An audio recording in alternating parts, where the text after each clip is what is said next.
Hello, everybody, and welcome into Flight Deck, folks, on the Blue Jays Nation YouTube channel.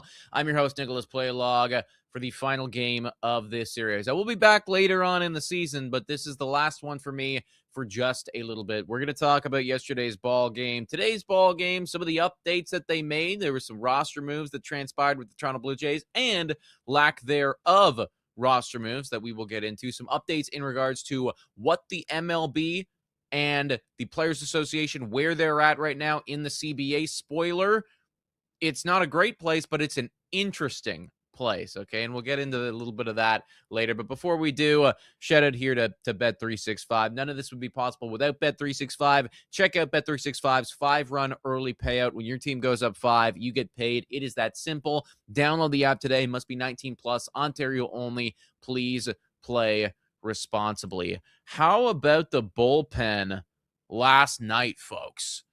3-0 victory. Bullpen pitching a shutout. I mean, listen, Bieber who, right? We don't need Shane Bieber when we got Spencer Miles. We got B. Little. We got Chad Dallas, Flu Hardy, Sewald, Rogers, Varland. What is that? 7 different pitchers that went yesterday to pitch a collective shutout against the Kansas City Royals. And 3 runs was enough. That's typically what you can expect from the Toronto Blue Jays offense is a 3-run performance. They got it in 1 inning off of 1 big swing from Nathan Lukes. So shout out Nathan Lukes, kind of making up for his base running mistake that he made the night prior, right? Because there was that end of the ball game. He gets the big hit. It's like, oh, there's 2 RBIs for Nathan Lukes. Then he gets thrown out at second base in a stupid mental mistake. Made up for it yesterday. Gets a big time blast, puts the boys up, and that was all that was necessary in yesterday's win. So many like little performances too that I think really stood out to me. And this is what it's going to take if this team is going to inevitably go on to make playoffs. I got to give a tip of the cap right here to my guy, Chad Dallas. I spoke with him at length when we were down there in Buffalo last week. Really cool guy, really down-to-earth individual, super humble person too, so motivated. He comes in to a bases-loaded situation, pitched, by the way, or I guess teed up for him by Brendan Little. So, Brendan Little still has a bit of a walk problem, but he comes into a bases-loaded situation, and I believe it was Sal Perez at the dish, who's been red hot over the last 15-odd games. He comes into that spot, and so easily, it's like that could have been a big-time hit. It's Sal Perez. That guy's probably going to the Hall of Fame, right? But Chad Dallas kept his composure. First time pitching in MLB since being called back up. He's now actually been sent back down. But I mean, like, in a moment like that, like, that's big time, dude. Threw his balls on the table, pitched him a heater inside, gets the strikeout, and gets himself out of the jam, and then goes on to pitch 2.2 innings in that ball game. So just a massive tip of the cap to Chad Dallas, and honestly, all the guys in the bullpen there pitching the shutout, right? Like, it requires everybody to do something like that, and they got it done yesterday, folks. So big-time win from the Toronto Blue Jays. Where does that put them in terms of the standings? Well, right now, guys, they are 65 and 69. So they didn't use one of their 9 losses that they're allowed from here to the end of the season. They didn't use it last night. Okay, good stuff. They still got to go 19-9 in my way of thinking about things. That's just to give them a chance, by the way, right? That's to get to 84 wins. Gives them a chance, but they still got to go 19-9.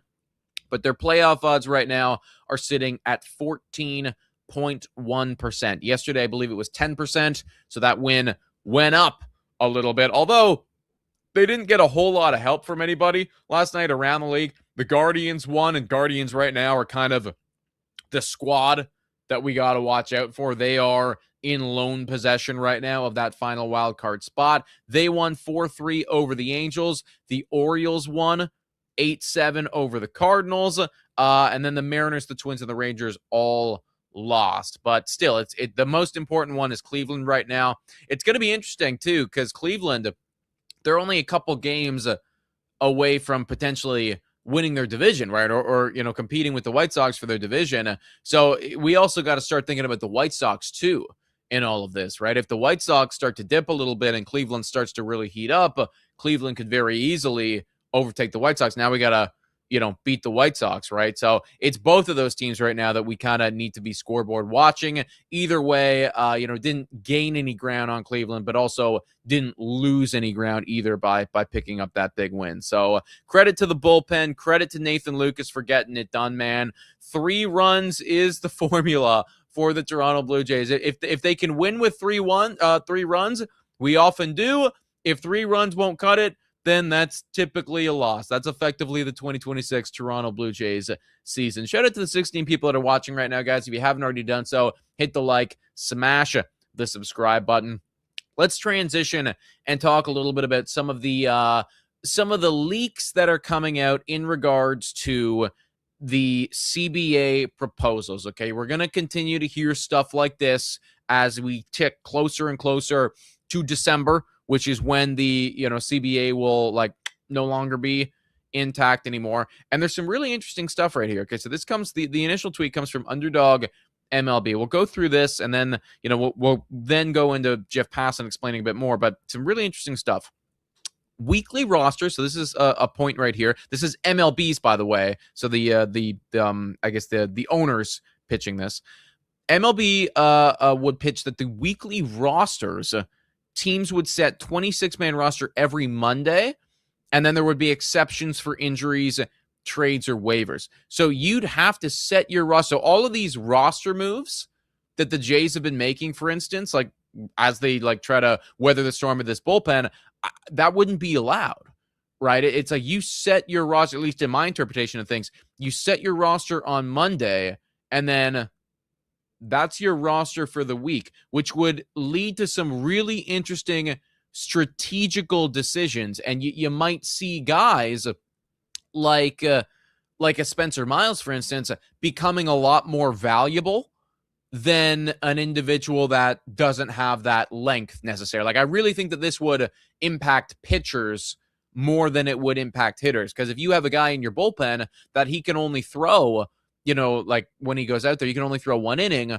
Well, that's not as valuable as an individual like a Spencer Miles who can do multiple innings. And when you need to set your roster on Monday and it's like, oh, we got 6 games in a row. We gotta weather this storm right here. I think somebody with length is going to be a lot more valuable than somebody not with length. So just a thought on that one right there.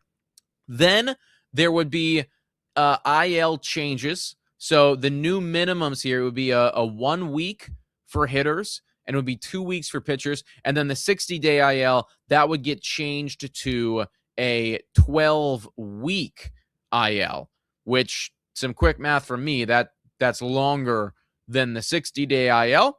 Interesting stuff there. Don't have too many thoughts. Rule 5 draft eligibility would be accelerated by 1 year. Selected players can now be optioned. So some Rule 5 stuff. And then the most interesting one, which Jeff Passan goes into a little bit more here, is the new offseason or proposed offseason calendar. And this would be a quiet period after the World Series, and free agency would open during the winter meetings through December 21st. And then there would be a frozen period until first Monday in February. So what that means is you'd have basically, similar to I guess how some other sports have it, you'd have a frenzy. You wouldn't have these waiting games in MLB where it's like, oh, it's January 27th and I don't know, Pete Alonso still hasn't signed yet. Big names, right? And that happens every year. It's like you get these guys, big-time free agents, and they're just waiting, right? So from that standpoint, I mean, it'd be kind of interesting, but it would certainly change a lot about how teams and how players approach the free agent process. Now, Jeff Passan came out and further dove in on this, and I'll read out what he said here. He said, Major League Baseball today proposed drastic changes to its offseason calendar, including shortening free agency to a 2 to 3 week window every offseason. These are the details of the proposal. a free agent dead period until the first day of the winter meetings in early December, in which players and teams can negotiate, but no deals can be signed. Trades would be allowed during this period. So you could negotiate during the quote-unquote dead period, but you couldn't sign anything. There'd be a lot of rumors coming out, but there wouldn't be actually any signings. Then the free agency would open the Monday of the winter meetings, and it would close right before effectively like Christmas time and the holiday season. It'd close on December 21st. So you'd have that 2 to 3 week window where it's just mayhem and everybody signing. And then from December 21st through the first Monday in February, there would be no free agent signings or trades would be allowed. So literally nothing, just dead, just dead. Free agents could sign and trades would be allowed again from the first Monday in February onward. Really interesting stuff right there. You know, it like, I don't really know where I land on this, because on one side of the coin, having that, like, I'm trying to think about it as a fan, right? I'm trying to think about it how we watch and consume and get our content in the offseason. On one side of the coin, that December month, those first 3 weeks of December, that would be freaking awesome, right? Like that would just be Christmas time before Christmas time for all of us, where it's just like every day, you know, that there's going to be a transaction here and a transaction there. And like, it would be wild stuff. And you have to imagine that first day when it opens up, there would be deal after deal after deal, because teams would be negotiating with players, right? Negotiating during the dead period. And then they'd want to lock it in and set it in stone before anybody else can swoop in and steal them away. So you'd have to imagine that first day would just be ludicrous mode.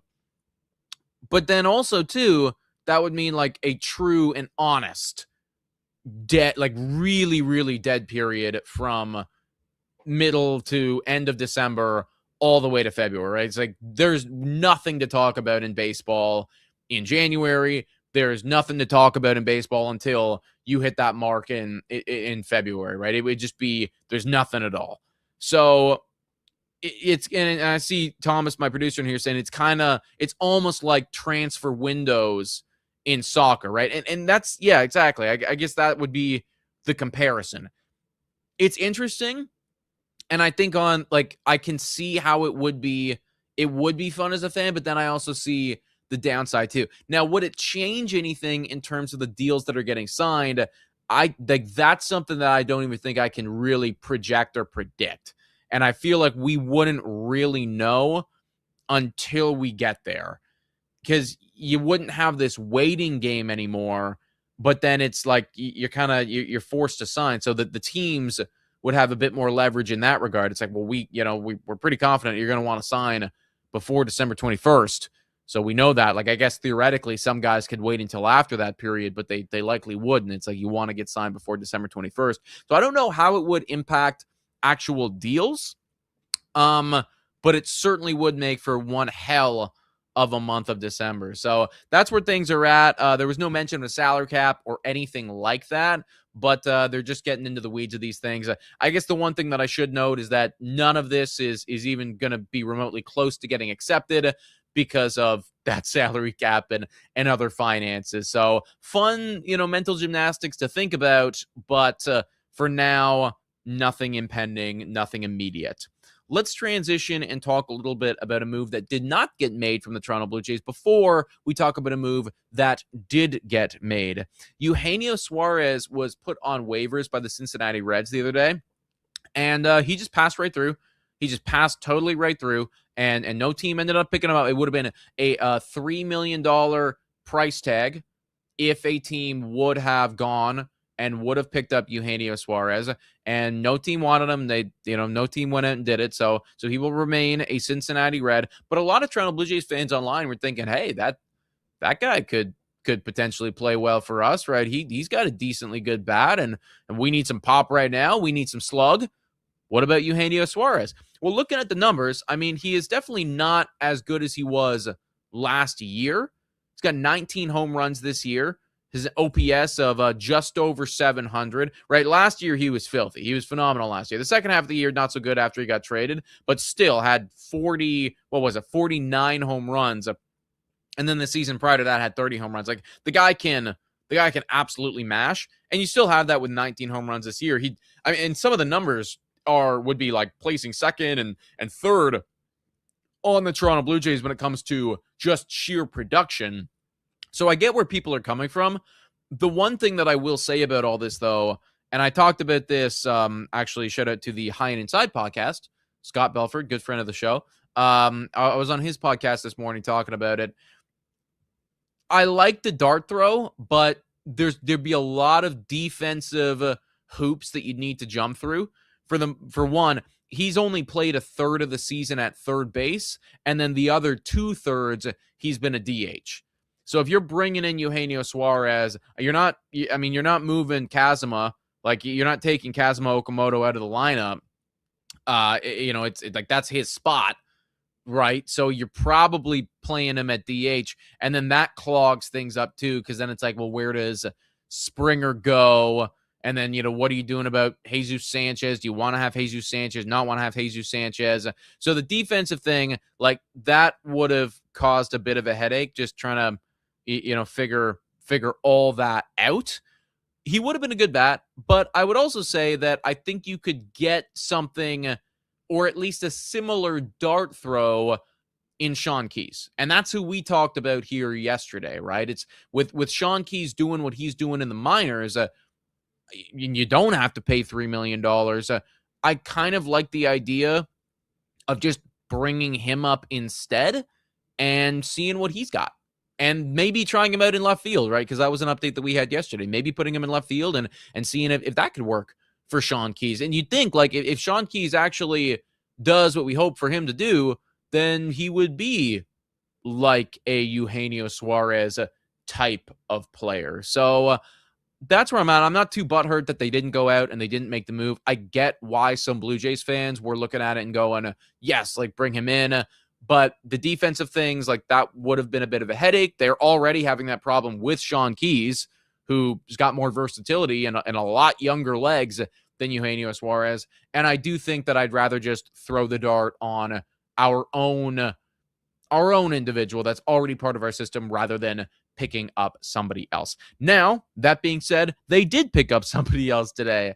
Michael Lorenzen. Arden Zwelling put this out saying Michael Lorenzen kept busy over the last couple of weeks, throwing bullpens off a mound in his backyard, going as high as 80 pitches with no inning breaks. His last bullpen was Tuesday, and Lorenzen said he's ready to enter tonight's game and throw as many pitches as the Blue Jays need. Now, Michael Lorenzen, he was in MLB for a long period of time.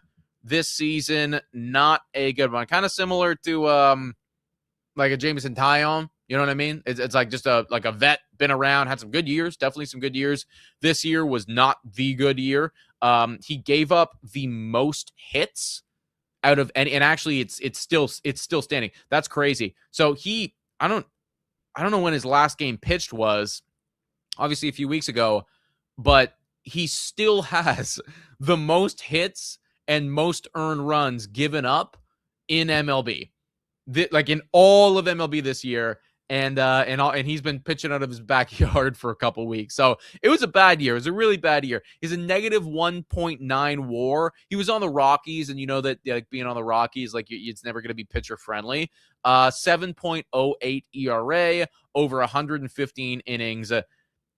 Not good. Like genuinely very bad. I'm not going to sugarcoat this. This is like he was having one of the worst years I've actually maybe ever even seen. The fact that he's still leading MLB in hits and earned runs, not great, but what he can do is throw innings. And that's ultimately all Toronto is looking for right now. Lorenzen is a type of individual that's just going to come into these bullpen days where, you did burn 7 guys yesterday, and maybe he can help alleviate some of the workload tonight. Now, I don't know if you're going to see him if the game is tight, because, like, let's call a spade a spade. It's been very, very bad this year. But certainly if we're down, I could definitely see Michael Lorenzen come in here and just like finishing out the game, right? Like if the Jays get down early and it's like, oh, damn, like we don't really want to burn all our guys because we got a big game tomorrow against Seattle and we're fighting against Seattle. Lorenzen, you're in. Go throw 80 pitches for us and get us out in the last 4 innings. Like I'm thinking that might honestly be his role, like 5 up, 5 down type of guy. Maybe not even 5 up. Maybe like 8 up, 3 down. You know what I mean? Like something like that. So he's gonna help out and just kind of fill in the gaps of this bullpen as needed, because as you folks know, it is decimated. With all that being said, we're gonna get to today's ball game. But before we do that, I got to give a quick shout out here to Table Fare. Before first pitch, swing by Table Fare and Social. Weekday drinks, great eats, and it's right by the Subway Go and the ballpark. You guys know, as I've been talking about it ad nauseum. They really do have some unique offerings over there, some places that you just cannot find anywhere else, and it is right by the Go station. So if you happen to have a game coming up, or I don't know, even for work, right? Like you're coming downtown for work and, you're taking the GO train and what have you. You don't know what you're going to do for lunch. You don't know what you're going to do for breakfast, or you get hungry before you go home. Stop in there. It's right by Union Station, and they do have some really good stuff, really good offerings. Highly, highly recommend. With that, let's get into the pitching matchups for tonight's ball game. It is going to be Spencer Arrighetti up against Cameron on the Kansas City Royals. Now, Arrighetti, he's got a 4.73 ERA. He's got stones in his shoes, or at least that's what it feels like for him. He's stepping on a stone every time he throws. So the fact that he's even here right now and battling through, like, shout out. What are we going to get from him? Your guess is as good as mine. He is a pitcher who has won Pitcher of the Month this year. He has also had one of the statistically worst pitching months that I've ever seen. So Spencer Arrighetti is as much of a slot machine as you are going to get. The sad part is Noah Cameron is not a slot machine, or hasn't been a slot machine recently. I got some numbers on him right here. He has not given up a run in 16 innings. The last time that he did that was on August 10th. In August, he is 3-0. He's got a 1.63 ERA over 27.2 innings. He's got a complete game shutout. Granted, it was against the Angels, but I mean, hey, we're the Blue Jays, right? Our offense isn't. In fact, our offense might even be worse than the Angels. I don't know the numbers, but we're not very good. So it was against the Angels. 21 strikeouts in those innings, 7 walks, and a whip of 0.69. So he is not letting people on. This guy is red hot. He is really, really hot right now. So, we got Arrighetti on the bump. We might see Lorenzen tonight. I'll be honest, like, we could see anybody, right? You could see a guy that they just picked up off the street go on the bump for the Toronto Blue Jays tonight. Like, that's how, decimated the bullpen is at this point. So advantage for me absolutely goes Kansas City for the pitching side of things. Lineups. Let's start with the Toronto Blue Jays. They got McAdoo leading off, so no Brett Bateman today. McAdoo leading off. Guerrero batting 2. Kirk batting 3, so that's the same as yesterday. Springer batting 4. Okamoto 5. Clement 6. Daz Cameron, who's been actually really good. He's got the highest OPS on the team right now. Keep in mind, it's a very, very small sample size, but an 807 OPS. So when he is on the field, he is doing stuff. He's in the lineup. Batting behind him is Straw, and then Nathan Lucas. So that is the lineup there. And then over on Kansas City side of things, we got Jensen leading off for them once again. Bobby Witt Jr. going to be batting 2. This is all the same. Caglione batting 3. Pasquantino 4. Sal Perez 5. Collins 6. Rave 7. Rojas 8. And then Isbell 9. If I'm being honest, folks, I like their pitching matchup better than our pitching matchup.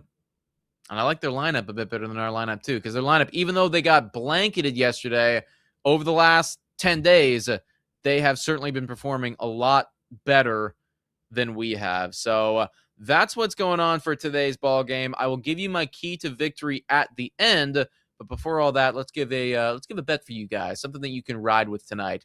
Baseball fans, there's nothing better than a day at the ballpark, but there's nothing worse than waiting long lines around the ballpark. That's why Bet365 has 5-run early payout. When the team you're riding goes up 5 runs at any point in the game, they'll pay your bet out right then and there, win or lose. No waiting required. Besides, the earlier you get paid, the earlier you can go back for another hot dog. Bet365, download the app and see what early payout's all about. Must be 19 or older, Ontario only. Please play responsibly. If you or someone you know has concerns about gambling, visit connexontario.ca. Terms and conditions apply. My bet for tonight, Cameron's been really good. And it's tough because Cameron's been really good, but I still think that the over's gonna hit. And I'll be honest, I'm kind of worried about our pitching staff. I worry with the Arrighetti starts. I worry about Lorenzen coming in. And I do think that we're gonna get some. Maybe it's not off Cameron, but like I think we're gonna get some off of them at some point. I think that this is gonna be a high scoring affair. And I think if the Blue Jays want to win, like I don't think 3 runs is gonna cut it today. You know, like yesterday's 3-0 win, that was an anomaly. I don't see that working tonight. If they're going to win, I think we probably got to drop at minimum 5 or more. And for that, I am going to go the over on today's ball game. And leading in and kind of tying itself together with all that is my key to victory. You got to find a way to chase Cameron early. The fact that he has got the capabilities of doing a complete game shutout can't allow him to get rolling, folks. This is one of those guys. He's on a heater right now. This is one of those guys that you got to get him probably in the first inning or so.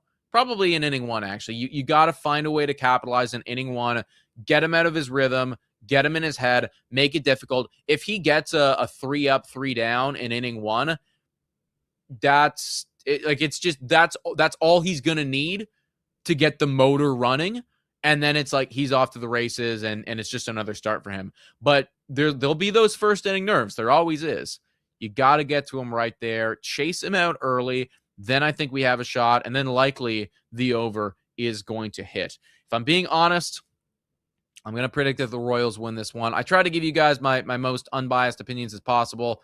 I predicted on our Blue Jays Today show that we would lose game 1, then win game 2, and then lose tonight. And so far I've been right in the first 2, and I am going to stick by that prediction and say that we lose this one. It's going to be tough. It'll be one of those 9 losses, but next series against Seattle, I got good feelings right there. Folks, that has been my time with Flight Deck for this series. I will be back later on in the season. If you enjoy this content, you enjoy this coverage, please consider hitting that like, smashing that subscribe button. We'll be live on Blue Jays Today for the game tomorrow night. So if you want to see more of me, then you can see me right there. Thank you so much for watching, everybody. And as always, go Jays go. Thanks for watching the live stream. If you want more content like this, Blue Jays focused, make sure to like and subscribe to the Blue Jays Nation YouTube channel.